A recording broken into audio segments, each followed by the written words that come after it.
Ja, velkommen til Villmark og konspirasjonspodden. Du tror det ikke før det smeller. Og da har vi lagt grunnlaget for det hva vi skal snakke om i dag.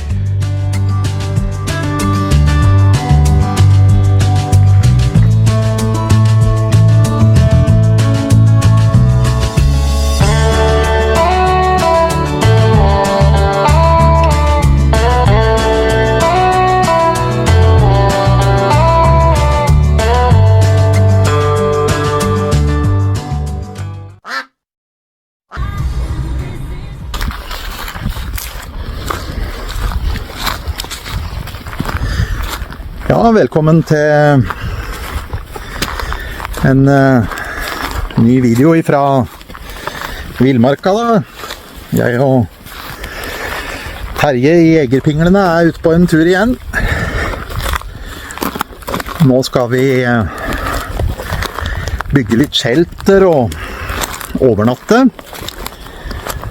Her er vi veldig avsides, remote som de sier borti American og engelsktalene. Det er et veldig fantastisk område her. Var jeg med datteren min og begynte på et shelter. Overnatta for noen uker siden. Fikk bevitne et fantastisk myriader av orrfuglspill og hørte tiuren drev og leika. Fikk dessverre ikke filma det, for det nærmeste vi kom tiurleik, det som vi så da, det var at vi så over på en øy, og vi hadde rett og slett ikke kamera som kunne fange opp det på en bra måte. Så det kan hende jeg mest sannsynlig legge på litt film fra området som jeg tok fra den turen nå. Det er noen uker siden. Nå er det jo, ja, det er jo samme som i går, var vel 26 varmegrader i går, Terje, var ikke det? Ja. Det var varmt hos deg å regne med, selv om du bor litt lenger ned på vestsida. Ja. Ja, nå har vi lette klær og kortarma t-skjorte. Ha med varmere klær å kunne ta på oss til kvelden da, for det er jo meldt at det på natta skal være bare en 6-7 grader.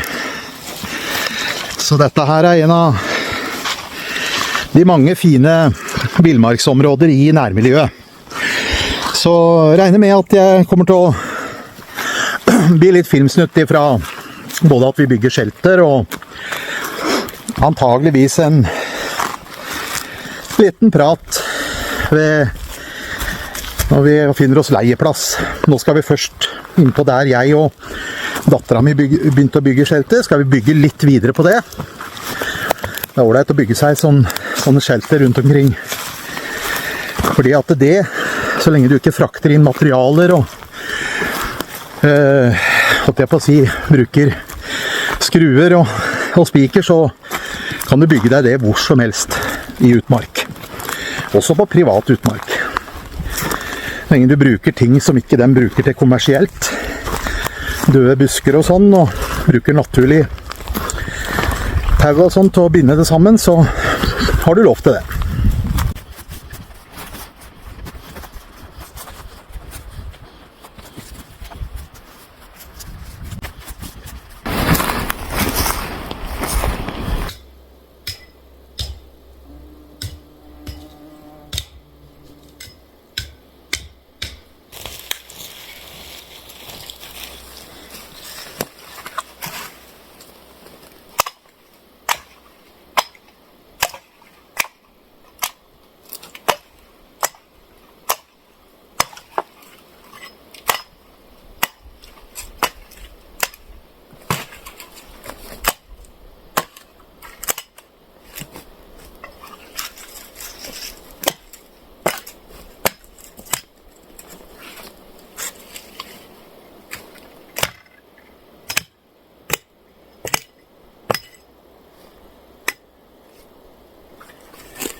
Hæ? Nei.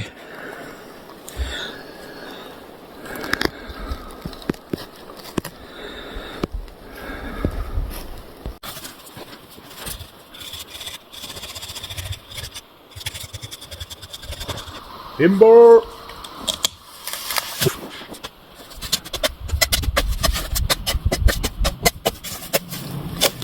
Ja, for dere som kikker på nå da, så driver vi og fortsetter litt med det shelteret som jeg begynte å bygge på med datteren min.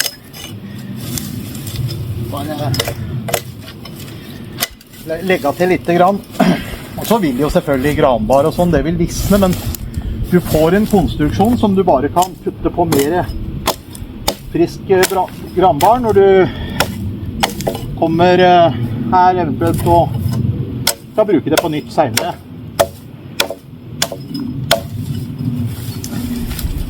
Så det er da mye mindre jobb da.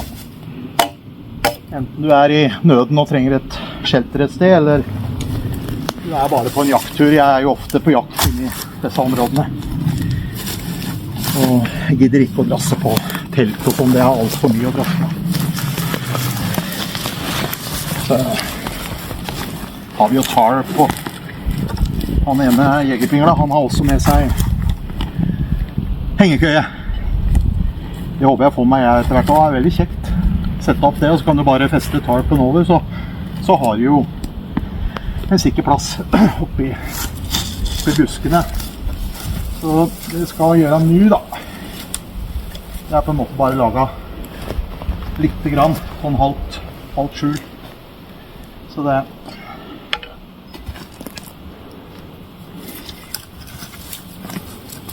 som er så fint, at ettersom da granbaren visner, så drøsser det ned og lager fin seng i shelteret. Så er det skikkelig mye vissen, kan bare dunke, så legger det seg en sånn fint myk teppe, og så må den ligge da enten tarp over eller ny granbar når man trenger det igjen.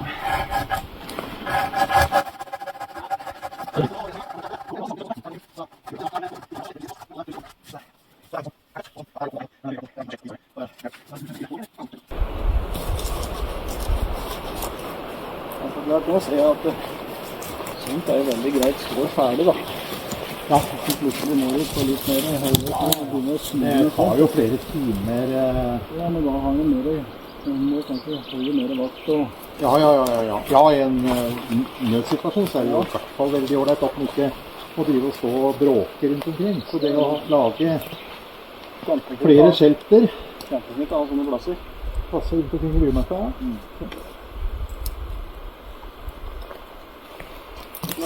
Og er på jakt og har behov for å... Nei, nå vil jeg sove over. Jeg har soveposen med meg. Ja, ok, da står det klart her.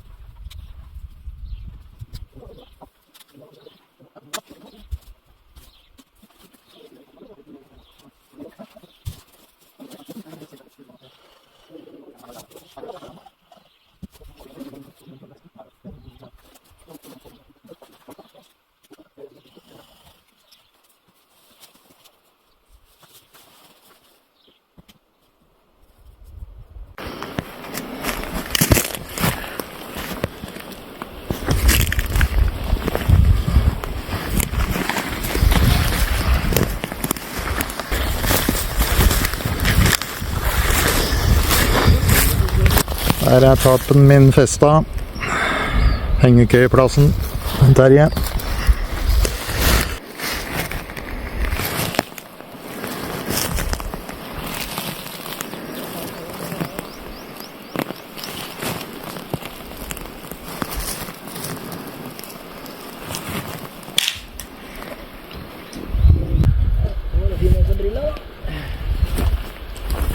Her er party!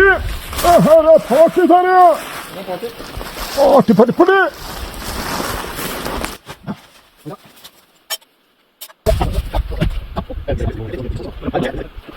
Kaffe da. Kaffe. Ja, eller? Her er kaffe, Terje. Skal vi se, det må vi ha. Finne koppen da. Ja, nå blir det da en podcast hvor Terje leiter etter koppen. Nei, jeg vet ikke dere som så har sett første podcasten, så leiter han Terje etter koppen. Men til hans forsvar så lånte jeg hans kopp nummer 2. Så jeg hadde jo ikke med meg kopp i det hele tatt. Så sånn sett så er det vel litt stygt av meg å mobbe han for at han leiter etter koppen. Nei da, nå, ja, som dere selvfølgelig har skjønt ut ifra de filmklippa jeg har klippa i sammen da, så er vi på en villmarkstur, ordentlig ute i villmarka.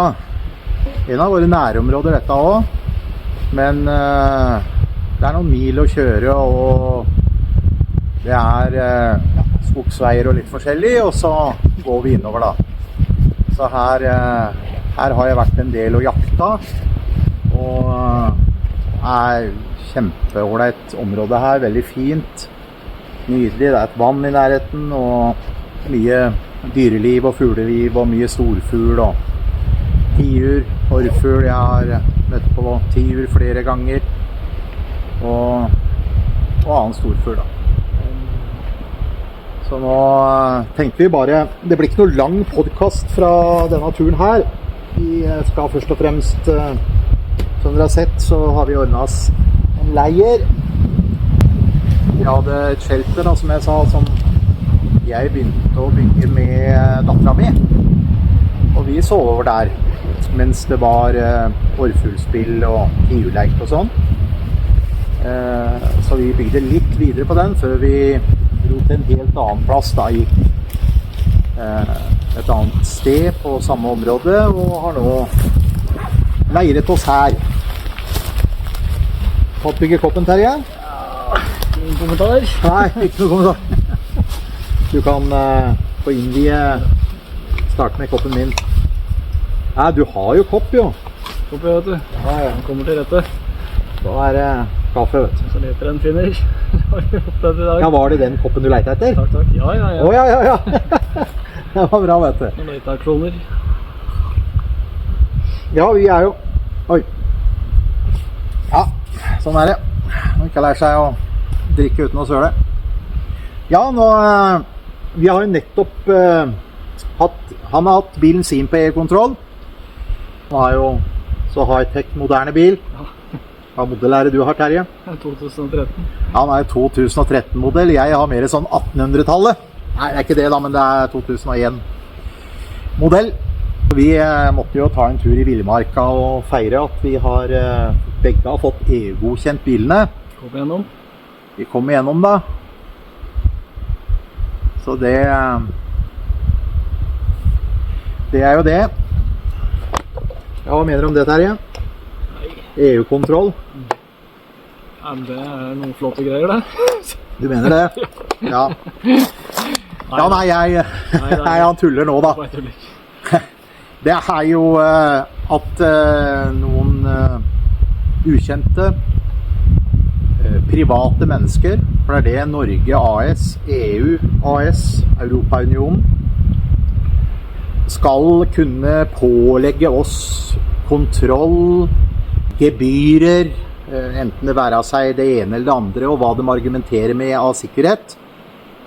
Det er jo selvfølgelig ren kriminell mafiavirksomhet. Det hadde ikke vært noe det er ikke noe forskjell fra det og ifra at kriminelle mafiagjenger kom inn og kontrollerte bedrifter og sa at dere må betale så mye avgift til oss for å drive og selge, enn at myndighetene kommer og pålegger oss avgifter for alt mulig. Og nå brukes jo det med EU-kontroll. Myndighetene, regjeringen i Norge, Stortinget, de innfører jo stadig vekk såkalt strengere regler i håp om at folk ikke skal få EU-godkjent sine eldre biler og sånn da. Det mest miljøvennlige, det har vi jo alltid hørt, og det stemmer fremdeles, det er gjenbruk. Så tar du vare på en gammel bensin- eller dieselbil, reparerer den og holder den ved like, så er selvfølgelig det mye mer både miljøvennlig og klimavennlig enn å ta livet av en haug med unger som må leite etter mineraler for å skape batterier, og masse problemer med søppel av batterier som må kastes og sånn i forhold til elbilopplegget. Så nei, så det er jo helt klart. Altså, begynn å tenke litt mer nøye på det, folkens. Vi har liksom, det er litt sånn som denne frosken som det ble fortalt om, at hvis du legger den opp i kaldt vann og sakte koker den opp, så vil den bare ligge der til den dør. Men hvis du slenger en frosk opp i fosskokende vann, så hopper den faktisk ut. Han får sjokk og venner seg ikke til det. Og sånn er det med vi, ikke sant? Vi er vant til reguleringer, avgifter, eiendomsskatt. Altså det er jo et så kriminelt ran at jeg mener altså Nokas-ranerne, de var moralske i forhold til myndigheter som har eiendomsskatt, hvor du da har betalt skatt og avgifter på inntekt x antall ganger, og så skal du liksom, fordi du har klart å betale ned gjelda, så skal du begynne å betale eiendomsskatt eller formueskatt. Altså det gjelder begge deler, både eiendomsskatt og formueskatt. Formueskatt er jo på privatpersoner, det er helt rått. Det er rett og slett en forbrytelse mot menneskeheten. Det mener jeg faktisk. Jeg hørte forresten nylig, det var ei i familien min som pratet med ei eldre dame fra Holmenkollåsen. Vi tenker de er jo velbeslått og heldige, dem. Hun hadde jo en mann, og dem har hatt et hus og en eiendom i Holmenkollåsen som har vært i den samme slekta, tror jeg, i 200 år eller noe sånt. Altså det er betalt så mye skatt av de pengene som er puttet i det huset, at det gjelder flere 1000% i skatt til den norske stat, som da alle den familien, samme familien som eide den. Så dør mannen hennes, som hadde en høy inntekt. Så står hun igjen med minstepensjon. Hun har kun minstepensjon, hun hadde ikke noe stor formue. Hun har vært i generasjoner, og hun hadde rett og slett ikke råd til å betale formuesskatten og eiendomsskatten, og beholde da hjemmet og bo der til hun gikk bort. Og hun måtte bare selge det, for det var jo satt en verdi på, vet ikke, 20-25-30 millioner. Og hun satt der med en minstepensjon og en, du hadde sikkert en 300-400 000 på sparekonto og sånn, og i utgangspunktet liksom en eldre dame som satt godt i det, men når en begynner å kreve eiendomsskatt og formuesskatt av som om du har 30 millioner, da sliter du. Og så selvfølgelig dette er kriminelt, det er tyveri fra staten. Det samme gjelder EU-kontroll og de tingene. Har ikke noe med sikkerhet å gjøre.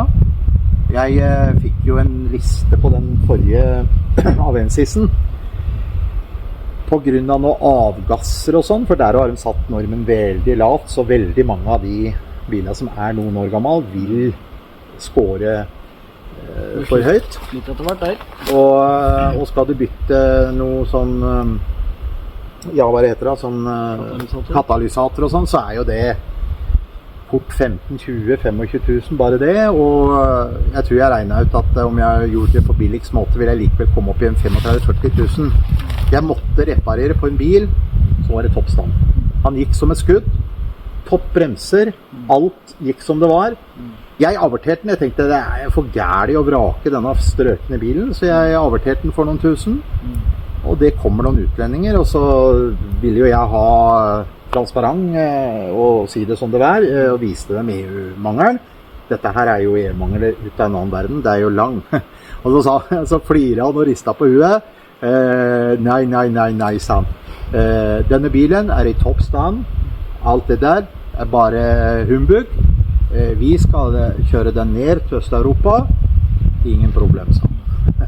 Den bilen der garantert går i mange år. Den er sikker å kjøre, og alt er i orden. Så ikke bekymre deg på det, for den der kan vi bare rive i stykker seg. Det var Toyota. Jeg var Toyota. Og det er altså, det er så mye av dette som er rett og slett kjeltringvirksomhet, kontroll og overformynderi som ikke hører noe sted hjemme. Det gjelder det samme som at hvorvidt du skal bygge på egen eiendom. Ja, hvorfor det? Jo, det fordi de egentlig ikke regner at det er din eiendom.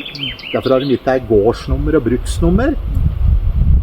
Det som tenker på det, gårdsnummer, bruksnummer. Hvorfor skal jeg ha et bruksnummer på eiendom som tilhører meg? Et bruksnummer og gårdsnummer som er registrert i et privat eid aksjeselskap, AS Norge. Det er helt... Men vi er kokt som frosken. Vi har ligget der og ventet oss til det ene etter det andre. Og det er liksom litt sånn som det er sagt, at den som sover i et demokrati våkner opp i et diktatur. Så det er alt dette der, det er egentlig skremmende hva vi har ventet oss til. Og jeg selv også har ventet meg til mye av dette. Ja, da må vi jo søke, da må vi ha kontroll og avgift, og de kom jo, så de at det var jo plutselig sånn elkontroll hjemme i huset mitt også, ikke sant? Så de et deksel da som var løst. Og det er klart at det er mitt hjem, det er kun vi som risikerer noe med det. Og da kom det jo pålegg da, om å ordne det. Og så var det ikke nok jording i jordingskontakter, selv om vi ikke brukte jordingsapparat der. Så var det at da har vi mulighet til å glemme oss bort og tenke at det er jording, og da skal det være full jording. Selv om vi kan bruke jordingskontakt også i en ikke-jorda kontakt. Ikke sant? Så det er så mye sånn. Jeg fikk jo ordnet det, og fikk hjelp av en barmhjertig samaritan til å hjelpe med det, og fikk satt alt i rett skikk. Men alt dette der, det er egentlig kriminelt. De har ingen rettighet til det. Eneste grunn til at de har rettighet til det, det er at de bruker trusler om vold, bøter, politi, militær. Så de har ikke noe større rettigheter dem til det enn Adolf Hitler hadde rett til å styre over Norge under 2. verdenskrig. Men fordi han hadde en hær og et militærapparat som var sterkere enn det norske, derfor kunne han. Sanksjoner, represalier. Og derfor så sa de jo, ikke sant, og til og med regjeringen i London, da norske regjeringen, som i praksis ikke hadde noe makt, ble jo sinte over at det var noen som ytet motstand. De argumenterte med at da kan det bli represalier. Men det er jo det regjeringen driver med nå.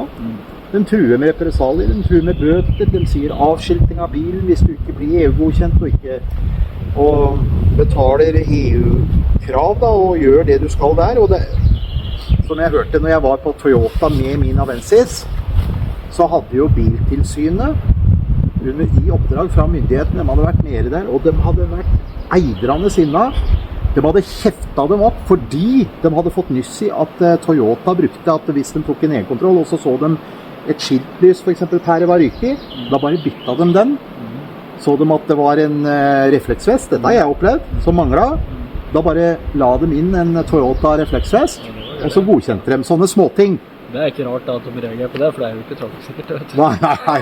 Og da kom Biltilsynet folka ned, og de kjefta opp Toyota. At de kunne miste autorisasjon som bilverksted. Finner de en liten pære som er ryk i, eller at det ikke er en refleksvest, da har de ikke lov til å legge det inn. Dere skal gi mangel, så de kommer tilbake om å ha etterkontroll. Og der så vi til og med altså at Toyota da, som et ordentlig privat bedrift, dem tenkte altså mer på kundene og ville spare penger for dem enn Norge AS. Så det er kriminelt altså. Ja, nei, dere ser vi nyter livet her.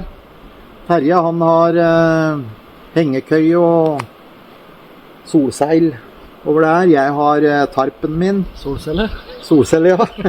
Solseil. Jeg har tarpen min og bivakken med sovepose jeg fikk låne da. Og liggeunderlag og skal sove godt under den. Så det... Neida, så det kan godt hende vi legger nok i. Kan godt hende vi legger noen film ifra i morgen også. Men jeg vet ikke, Terje. Har du noe å tillegge? Ja, tenker på frosken. Ja. Det er så mye vi har ventet oss til. Og det gjelder også. Ja. Vi må være våkne. Ja, det er liksom... Vi er på sløpet. Det er så mye vi venner oss til og tenker at det er naturlig, fordi vi har vent oss sakte til det. Ja. Men egentlig så er det helt forkastelig. Altså bare en sånn ting at hvis du kjøper en eiendom, at du skal behøve å søke om å få bygge et hus. Det er jo helt forkastelig. Altså jeg følger jo en del kanaler fra Canada, og Canada, selv om det er flere områder hvor du må søke der, så er det jo også store villmarksområder, hvor det ikke er da et organisert landsby eller by, og da kan du bygge akkurat hva du vil. Da kan du ikke søke om noe som helst, det er fritt frem, og du kan kjøpe 100 mål, 200 mål, og gjøre det hva du vil, som det burde være når du eier det. Ja, du har ikke lov å sette opp på stor garasje du vil en gang? Nei. Det er, og det er klart at det der er for i det skjulte å operere som at det ikke er eiendomsrett. Men egentlig så er jo eiendomsretten fra gammelt av, så er det som både amerikanske grunnlovsfedrene og sånn sa, at det som var det eneste som skilte oss fra slaveri, det var eiendomsretten. Retten til å eie egen eiendom. For i det øyeblikket du kun var en husmann, da, husmannsplass, ikke sant, får lov til å bo hos storbonden, får lov til å bygge et sted av staten, ha gårdsnummer og bruksnummer, men egentlig ikke eiendomsrett. Den vil si det at jo, du har jo eiendomsrett. Det er bare at vi har noen regler i samfunnet. Noen regler. Ja, noen regler. Men i det de bryter med det, for eiendomsrett, virkelig eiendomsrett, så er det du som bestemmer alt. Altså da bestemmer du hva du skal bygge, hvordan du skal ha det. Så det i det de rokker ved det, som er kraftig rokka med, da er egentlig slaveri veldig nært. Og det gjelder i forhold til andre ting også. Det er klart, hvem er som sagt at vi må ha EU-kontroll? Hvis de mener at vi skal ha EU-kontroll, så ja, da burde de ha gratis EU-kontroll da, og gratis reparasjon, hvis du trengte det. Men det er jo ikke der det bunner i. De skal ha kontroll. Altså det ligger jo navnet nå. Det er kontroll. De skal ha kontroll over deg. Kontroll. Ja. EU skal ha kontroll. Ja. Så det er... Nei, så dette er i hvert fall noen tanker vi har her nå. Bruk huet og hopp ut av kjelen. Bruk huet og hopp ut av kjelen. Vi lurer på hva som skal skje. Vi er ikke vaksinert, og vi er midt i skauen. Ja, Og det kan komme rådyr og elg. rådyrvirus.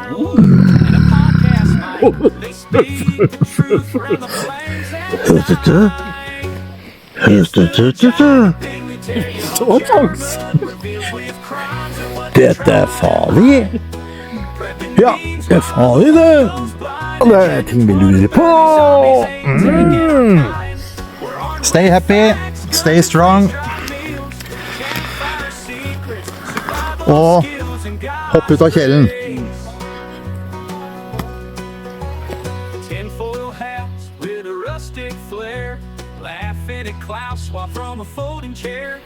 Nå skal vi igjen se om vi får filmet en av jegerpinglene i sitt naturlige habitat.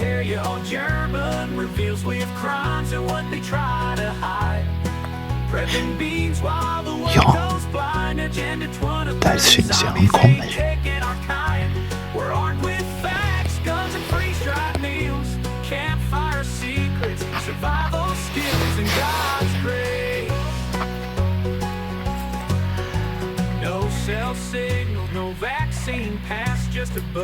Det er en av jegerpinglene i sitt naturlige habitat. Men hvor er trugene? Trugene er ikke der. Nå beveger han seg ut av skogen. Og han aner ikke at vi er her og filmer.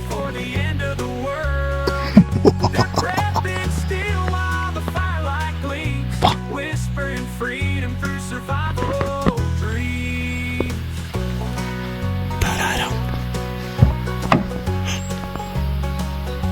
Han har til og med lært seg